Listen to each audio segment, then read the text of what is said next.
Dito mo malalaman, mga kaistorya, kung bakit nasabi nating mahina ang China. Yung kanilang totoo yung kanilang mga militar ay walang sapat na kakayahan sa modernong pakikipaglaban. Kasi nga wala silang Ang alam nila, yung sa makalumang labanan pa na ang gamit po mga kaistorya, sibat, espada, pana.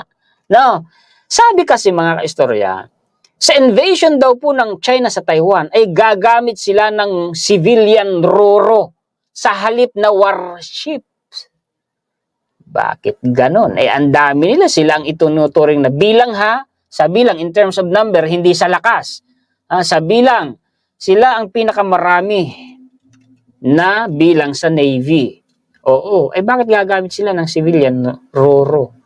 Kaya malabo Hindi nila basta-basta masasakop ang Taiwan bukod pa sa hihilahin umano pa sa pagbagsak ng China. Gagastos ng ilang trilyong dolyares yan. Mga kaistorya, dito maiintindihan mo pa sa ikatlong referensya ko kung hindi ako nagkakamali China prepares civilian RORO and ROPAX armada for Taiwan invasion, analyst warn. Bakit? Papaliwanag ko na lang hindi ko na babasahin pa. Ito, Council on Foreign Relations. Anong sabi dito? Why China would struggle to invade Taiwan? Mahaba po itong referensya na ito. Ayan o. May mga mababasa ka dyan. Ipapaliwanag ko na lang. Ito.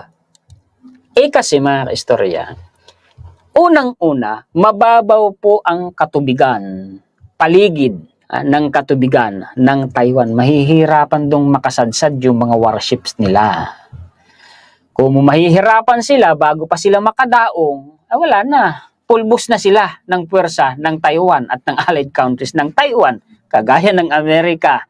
Ito pa, heavily fortified po, mga kaistorya, ang paligid ng baybayin ng Taiwan. Kasi nga nagpapalakas sila, naghahanda talaga sila. Oo, kaya mahihirapan dyan ang China. Ito pa, matataas kasi yung mga cliff. Dyan, bago pa nakadaong, halimbawa, iaakyat pa naman ng mga cliffs. Bago pa makaakyat, naratrat na sila. Diba, mga kaistorya? Ito, mahihirapan sila sa South China Sea. Ang pinaka-choice nila, lalabas ng Pasipiko, dadaan sa Luzon Strait. Diyan palang choke point na yan. May EDCA na dyan, may puwersa ng Pilipinas na dyan. At pwede pa silang salubugin niya ng puwersa ng Japan, yung 7th Fleet. Diba?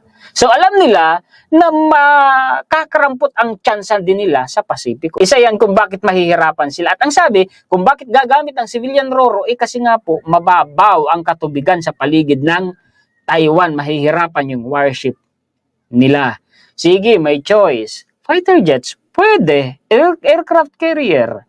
Yung mga allied countries ng Taiwan, ni Amerika, si Japan, si Australia, si India, malamang ma-involve yan. Sige nga, mga kaisto, saan pupulutin ang China?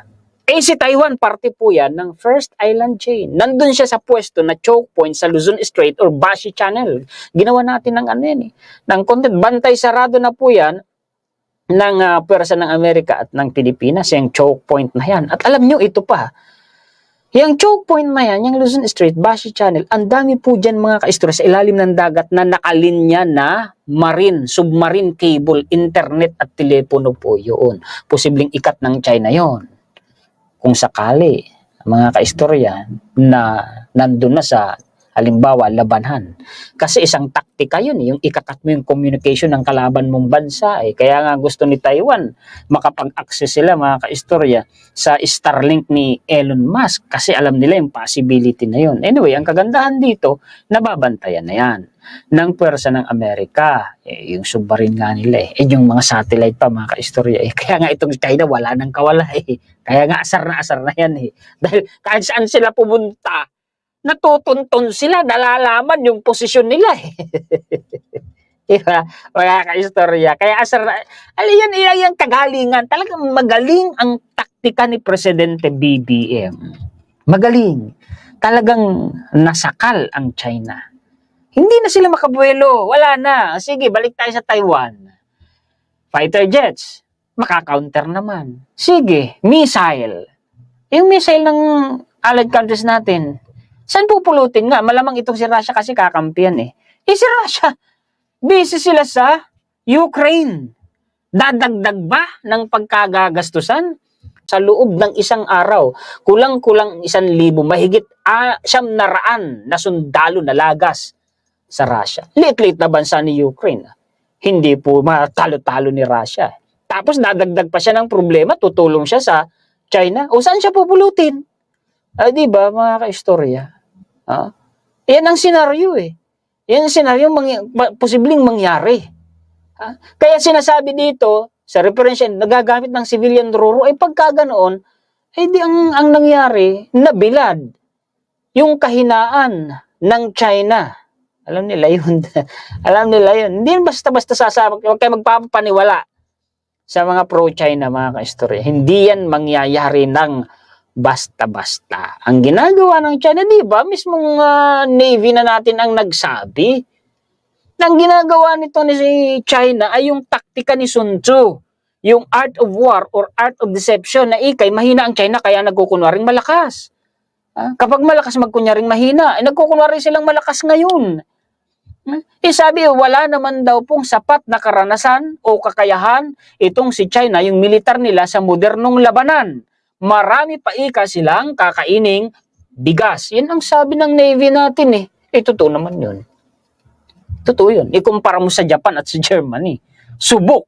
Subok yan. World War I at World War II, di ba? Mga kaistorya. Kaya lang, pareho silang bumagsak. Pinabagsak ni Amerika at ng mga allied countries. Gusto ba ni China maulit sa kanila yun? Yung nangyari. Di ba? Mga kaistorya, ha? Sa Korea, sa North Korea, kasi magkakaalyado yan eh. Russia, China, North Korea. Pare-pareho naman silang komunistang bansa eh. Di ba? Totoo naman yun. Pare-pareho silang komunista. Kala ng mga pro-China, magandang bansang komunista. Pati sila, masasakal yung karapatan at kalayaan nila kung sakali. Ewan ko, mga ing-inga eh. Ito pa. Isa ito kung bakit bagsak ang China. China's consumers aren't buying stuff, but it's not because they're broke. Ayaw nilang gumasto. Sa halip nag-iipon sila. Kaya bagsak po ang demand sa China. Bagsak din po ang ekonomiya nila. Bakit? Wala eh. Bagsak yung consumer spending eh. Bagsak ang demand eh. Di gaya dito sa Pilipinas. Di ko na pinapaliwanag kasi understood naman mga ka-istorya. Business insider yan. Di gaya dito sa Pilipinas, malaki ang demand dito. Oo. Kaya malaki ang kinikita mga ka-istorya ng gobyerno natin. Kaya target tayo ng mga foreign investors. Di gaya sa China. Bukod sa nilalayasan na nga, iniiwasan pa ng mga foreign investors. At hindi lang mga foreign investors ang lumalaya sa kanila. Isipin ninyo, mga bilyonaryo mismo sa China lumalayas sa kanila. At yung pera, kasi hodan sa illegal na paraan ginagawa, mailabas lang yung bilyon-bilyon nilang pera sa China. Ito pang si Vietnam, nagiging kakampi na ng Pilipinas. Anyway, talagang tinulungan natin yan noon eh. Oo, tinulungan natin yun. Nagpadala nga tayo dyan mga ka-istorya, di ba, ng mga sundalo. Oo. Kalaban din yan ni China. Si India. Alam nyo, gumagawa ngayon ng hakbang ang India para sakalin ang China. May referensya akong na-research niyan. Ibubukod ko yun na content. Saan pupulutin ang China? Kung sakali. Di ba? Di ba? Ito na lang sa Japan at Germany. Ito na lang. High-tech yan. High-tech yan. Alam nyo naman, di ba? Isa po sa mga pioneer na nakapag-develop ng mga warplanes, no? Mga tangke, at saka mga kotse. Si Germany. Alam nyo yan. Si Japan naman, mga warplanes, mga warship. Yan yung mga kwan nila eh. Mga na-develop nila eh. Mga pioneer sila dyan. Si China, wala pa nga napapatunayan eh. Nagsa-self-destruct nga yung kanilang fighter jets eh. Namumroblema nga si Pakistan, si Myanmar at saka si Bhutan eh. Doon sa mga binili nilang fighter jets. Sa China kasi bakit? Low standard, may mga sira. Ang hirap i-repair. Di ba? Ganon yun. Natawa tuloy ako. pro-China ba dyan na nagko-comment? Muli ako po si Juan Historiador, ang tagakwento ng totoong istorya ng kasaysayan na nagmamalasakit sa kapwa ko Pilipino at nagmamahal sa bayang ito, ang bansang Pilipinas. Bukas po ulit, salamat po. Pakishare po at pakilike.